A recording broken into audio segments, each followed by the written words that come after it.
नमस्कार. लक्षवेधीमध्ये आपल्या सगळ्यांचं स्वागत. मी प्रसाद काथे. ठाकरे गटाच्या संदर्भात बऱ्याचशा गोष्टी पडद्याआड होत होत्या, त्या आता उघड उघड समोर येऊ लागलेल्या आहेत. आत्ता तरी त्या किमान कुजबूज स्वरूपात असल्या तरी पण त्याच्यावर प्रतिक्रिया ठाकरे गटाच्या नेत्यांना द्यावी लागते हे काय कमी आहे. ठाकरे गटामध्ये असंतोष आहे हे अनेक महिन्यांपासून चर्चेत होतं, मात्र आता त्याची पुष्टी सुद्धा होऊ लागली आहे. आणि याचं कारण म्हणजे मातोश्रीवर नुकतीच संपन्न झालेली खासदारांची बैठक. उद्धव ठाकरे आणि प्रियांका चतुर्वेदी यांच्यात चांगलाच वाद या बैठकीत झाला असं जबाबदार सूत्र सांगतात. राज्यसभा खासदारकीच्यासाठी संजय राऊत यांच्याकडून शरद पवार यांचं नाव का घेतलं गेलं असा थेट सवाल प्रियांका चतुर्वेदी यांनी विचारलाय. आतापर्यंत ठाकरेंना प्रश्न विचारण्याची हिम्मत पक्षात कोणी करत नव्हतं, पक्षात राहून तर अजिबात करत नव्हतं, आणि त्यात सुद्धा मातोश्रीवर जाऊन ठाकरेंना प्रश्न विचारण्याची हिम्मत कोणी केल्याचं ऐकलेलं नाही. मात्र अशा प्रकारचा सवाल चतुर्वेदींनी उपस्थित केला खरा, आणि त्यावर ठाकरेंना आपली बाजू चतुर्वेदींच्या समोर मांडावी लागली आहे. अन्यथा परिस्थिती थोडीशी वेगळी असती तर एव्हाना प्रियांका चतुर्वेदींची हकालपट्टी झाली असती. अद्याप तरी तसं काही झालेलं नाही.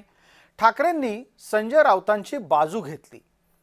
चतुर्वेदी यामुळे आणखीनच खवळल्या अशी माहिती आहे.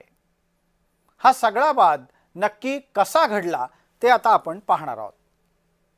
बैठक ठाकरेंनी खासदारांची बोलवली होती. यात आजीमाजी खासदार सहभागी झाले होते. राष्ट्रवादी आणि भाजपचे लोक आपल्याला असं सांगतायत की आपले खासदार फुटणार आहेत असं वक्तव्य उद्धव ठाकरे यांनी बैठकीमध्ये केलं. उद्धव ठाकरेंच्या या वक्तव्याच्या पाठोपाठ पुढचं वक्तव्य असं आलं की त्यांच्या खासदारांवर विश्वास आहे आणि म्हणूनच ते सत्तेच्या विरोधात लढा देत आहेत. मात्र जर समजा आपल्या शिलेदारांनाच लढायचं नसेल तर या लढाईला काही अर्थ नाही असंही म्हणे उद्धव ठाकरे बोलून गेले.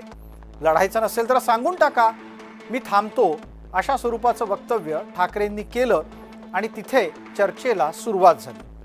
नाराजीचा पहिला बॉम्ब तिथेच फुटला. प्रियांका चतुर्वेदींनी थेट संजय राऊतांच्या बाबत प्रश्न उपस्थित केला. त्यांनी आपली खदखदच व्यक्त केली. शरद पवारांना राज्यसभा देण्याच्या बाबत संजय राऊतांनी सगळ्यात आधी वक्तव्य का केलं हा त्यांचा सवाल होता. आपल्याला आठवत असेल की राऊत हेच पवारांची बाजू लावून धरत होते.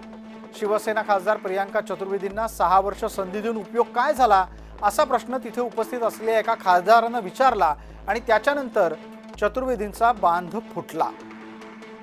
चतुर्वेदी आपल्या भावनांना आवर घालू शकल्या नाहीत हेही तेवढंच खरं.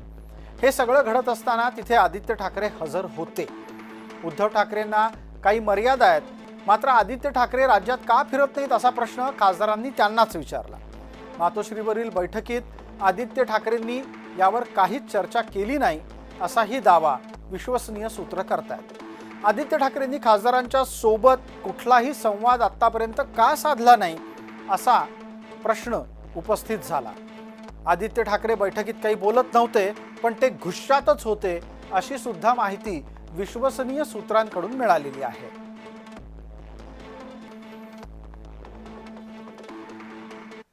काल परवापर्यंत मातोश्रीत जे घडत होतं ते बाहेर कळायचं नाही, पण आता परिस्थिती बहुतेक अशी असते की जे मातोश्रीत घडतंय ते बहुतेकदा घडायच्या आधीच बाहेर आलेलं असतं.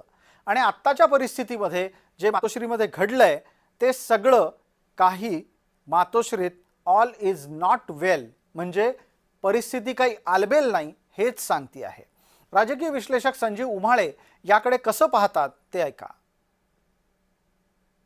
उद्धव ठाकरे एका वेगळ्या विषयावर बोलत असतानाच प्रियांका चतुर्वेदी मध्येच म्हणाल्या की संजय राऊत कुठल्या अधिकारात म्हटले की शरद पवार यांना प्रतिनिधित्व द्या म्हणून.